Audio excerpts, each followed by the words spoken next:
All right, what is up, everybody? We're going to try this again. I guess the first time the audio was absolutely terrible, so hopefully I fixed the problems. I'm just going to reshoot this privately and then share it publicly, so hopefully all you guys catch it again. I'm just going to go over the questions really quick, so this video might be a little bit shorter. The original one was about 15 minutes. I'm only assuming that this one is going to go a lot quicker. Hopefully it's a lot better as far as the quality goes. And then I will re-upload this to YouTube. So hopefully this goes okay. But we're going to dive right back into the questions that we already did. I did just answer them, but I will answer them again, so hopefully everybody can re-watch this.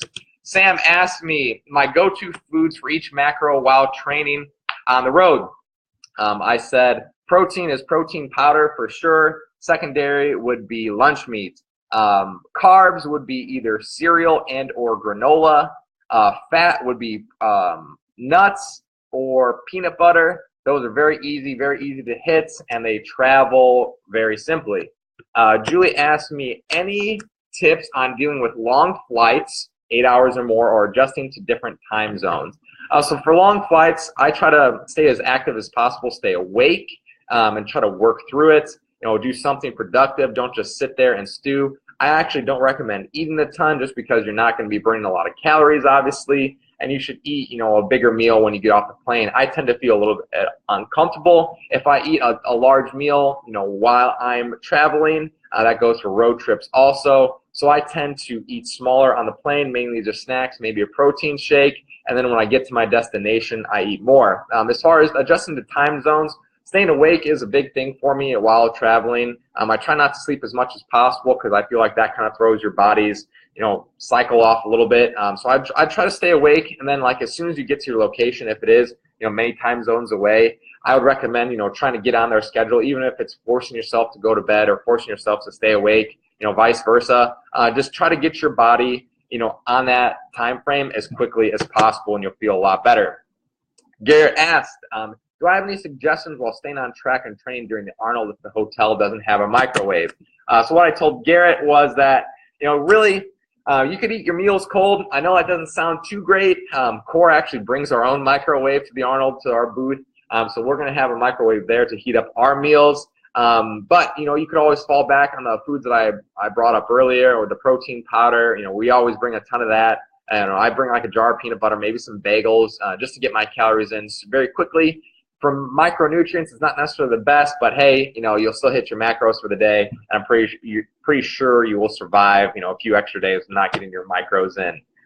Leah asked, while on the road trip, do you suggest getting all your macros in, or how do I suggest getting all your macros in? When you go out to eat to a new place, would you say it's okay to estimate macros? Yeah, absolutely.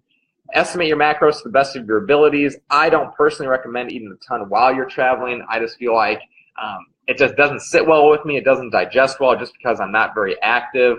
So I would say, try to plan ahead, try to pack a few meals with you, eat on the road responsibly, estimate to the best of your abilities, and you should be fine. Holly asked, for instance, when driving a long distance in Minnesota, there's not very many pit stops. How would you deal with the water consumption if you can't really stop? So what I told Holly was, it's not going to be that big of a deal if you're dehydrated a little bit. And really, it should take 1 or 2 hours for you to rehydrate. Just because of what I've noticed in the morning is obviously, I'm not drinking overnight, and it does take about 1 or 2 hours for me to rehydrate to make sure my urine is, not as dark as it is overnight. And really, within a couple hours, it should be totally fine. And then Holly did ask one more question: is it worse to skip a meal or make bad food choices if you don't have access to good food choices? So I think that was a little bit loaded question by Holly, and what I said. The first video that came out poorly was that I feel like there's always a good option for food choices, and you really should just go to a gas station or something like that to try to pick out a protein bar or cereal or nuts or whatever, or get a protein shake. There's pretty much any convenience store is gonna have some kind of reliable source for us to eat. If it's lunch meat, if it's a loaf of bread. If it's a jar of peanut butter, we could make pretty good decisions while on the road.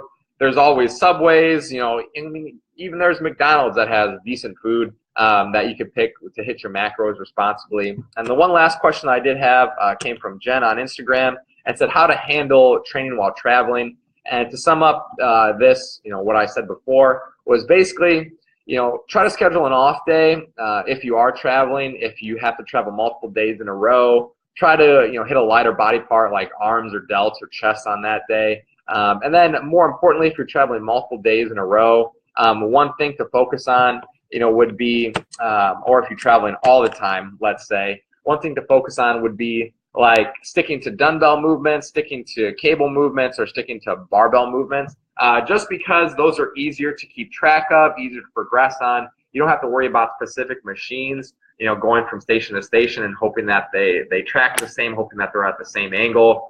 So I would say, focus on that. And then once you get back to your home gym, obviously, try to do the same things. You just need to pick exercises that you could progress on. So guys, I do apologize for having to reshoot this video very quickly. This will probably be the one that I upload on YouTube later. The first one just didn't come out very good. I did forget to click the correct microphone button, so that's why the audio was so poor. Hopefully this one comes out a lot better. I'll see you guys next week on Wednesday. Once again, these are always live, so you never know what's going to happen. So I'll get my act together one of these days. Have a good night, guys. See ya.